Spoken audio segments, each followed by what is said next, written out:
আসসালামু আলাইকুম। আপনারা সবাই কেমন আছেন? আশা করি আল্লাহর রহমতে সবাই ভালো আছেন। আলহামদুলিল্লাহ আমিও ভালো আছি। জাতীয় মাছ ইলিশের ভর্তা অনেক মজা মাওয়া ঘাটে, তাই আমিও বাসায় একটু চেষ্টা করলাম। জানি না কেমন হয়েছে, চেষ্টা করলাম। আপনারাও বাসায় ইলিশ মাছের লেজের ভর্তার চেষ্টা করবেন বাসায়। আর আমার ভিডিওতে লাইক কমেন্ট শেয়ার করবেন। আমি নতুন, আমিও চেষ্টা করব আপনাদের লাইক কমেন্ট শেয়ার করার জন্য। ধন্যবাদ আপনাদের।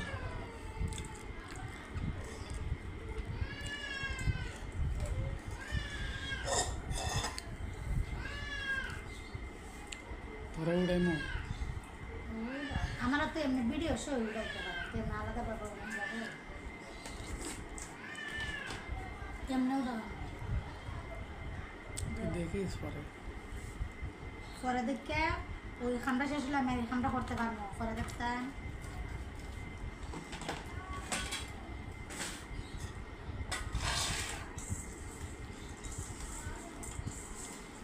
খাবিলে আমার লাগতো।